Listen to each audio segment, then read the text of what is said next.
Promotional consideration paid for by the following.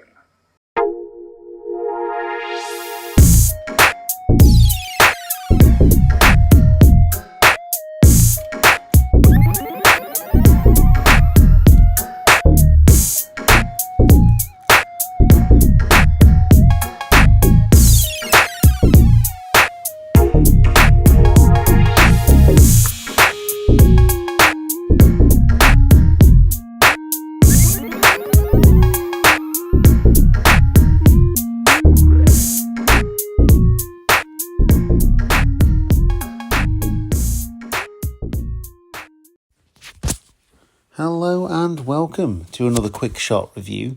As ever, I am your host Luke and you are the Cheap Shot Nation.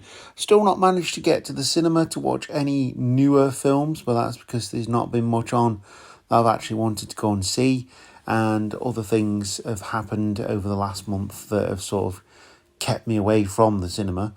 But I do look forward to getting back to the cinema towards the end of November and beginning of December when films start picking up again at the cinema.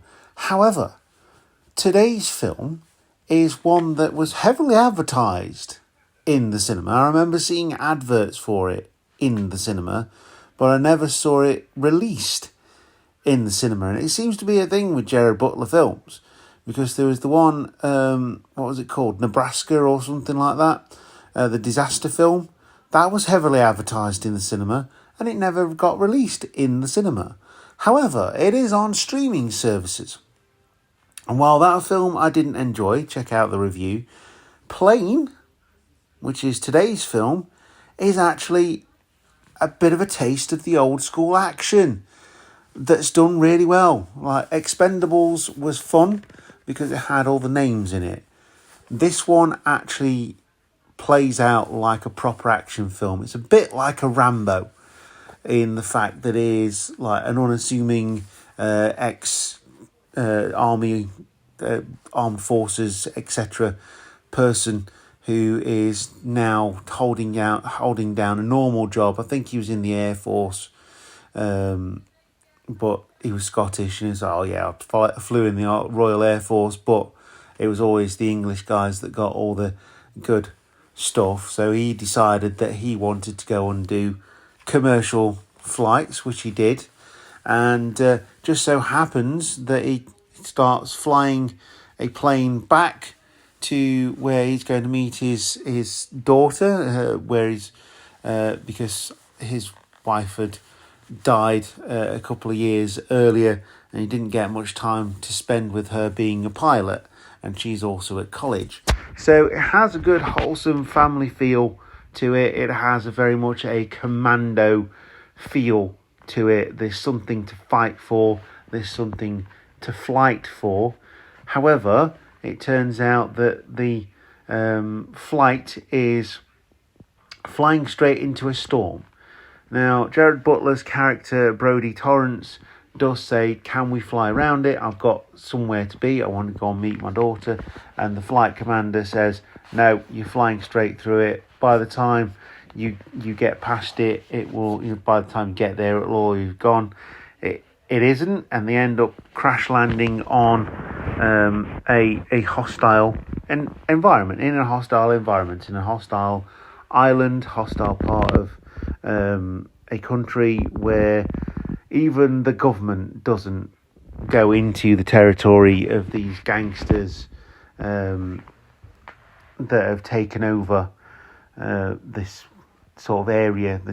It's almost like a terror group, I suppose. They kidnap tourists, anyone they can find internationally, and ransom them off to their countries to get money in, etc., etc. But they've never met a man like Brodie Torrance. So the official blurb is the pilot finds himself caught in a war zone after he's forced to land a commercial aircraft during a terrible storm. So like I say, you do get that little element of, oh my goodness, you're going to have to survive on this desert island with not much there. No one's going to come and find you because you've got no radio, etc. So Gerard Butler's character then decides he's the captain, he's responsible, he's going to go and find help. That obviously brings the attention of the bad guys in this one. Incidentally, this film is directed by Jean-Francois Richet, and I actually really enjoyed it. This is exactly it's actually not what I was expecting from this film. I was expecting it to be like a crash, a survival film, people turning on each other, etc., etc. And it doesn't come out like that. Gerard Butler's the big name in this, but there's so many good performances, so many standouts, that it makes it a really entertaining film. And I was hooked from start to finish. Bearing in mind, when I watch films at home, you've got other distractions that can get in the way. Did not get in the way of this film at all. Not one bit. And I just really enjoyed it. And it delivered on everything for me. Because of it being a low budget film, or a lower budget film, there is a little bit of CG in here, and it's not convincing, but it makes up for it with the explosions, with the atmosphere, with the tension that's built, and all the tropes of, like I say, the late 80s, early 90s action films, and it knows exactly how to execute every single trope that you can find from one of those movies to perfection. And it is exactly what I wanted from this film. Like I said, I wasn't expecting it, but once I sort of got the idea of what the plot would be, it's exactly what I wanted. Exactly. And it becomes a race against time, basically, to save the passengers of the jet. Some are taken unceremoniously in horrible situations, which you don't see.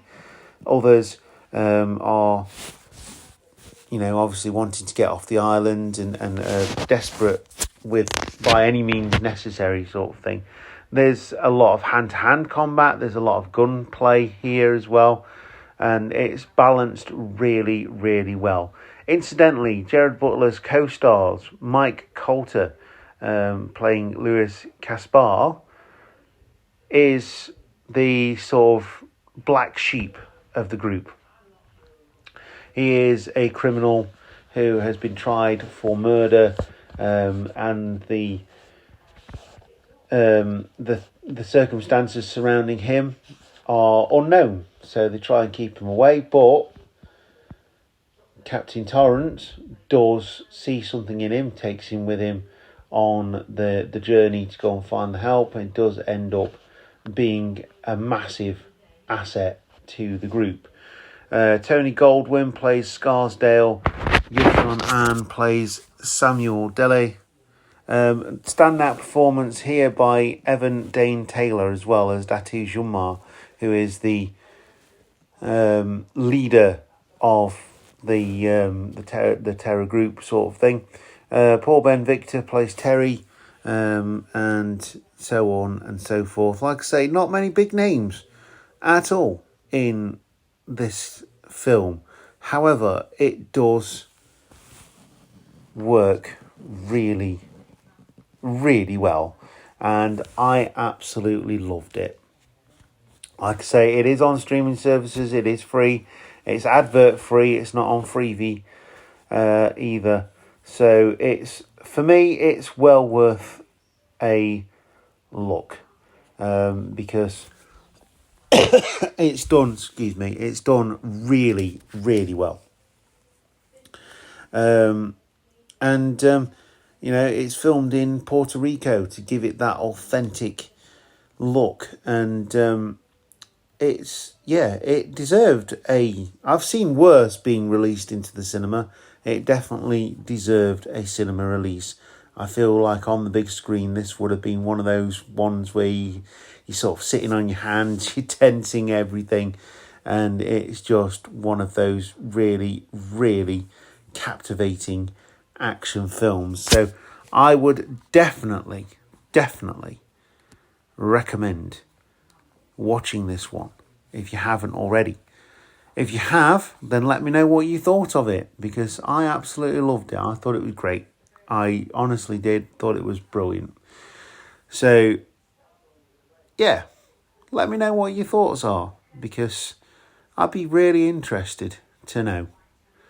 And on that note, I have one more film that I've watched recently that's an old school film. I just fancied watching it.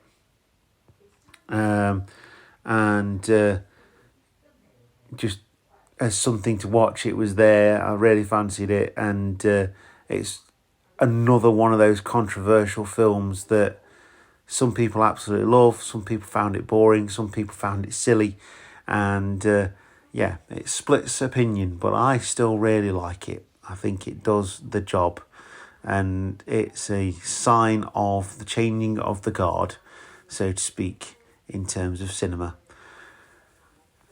So I'll see you next time, film fans. Make sure you keep watching those films. Make sure you keep going to the cinema. And I'm saying that even though I haven't been for like a month. Like I say, it's been a tough month. So I'm hoping to get back into some sort of rhythm within the next month to get these reviews online for you. And I hope you're still enjoying them. Please let me know if you are, or if you're not. If you've got some suggestions, let me know. And I will see you next time, film fans. Thank you very much for listening. Goodbye.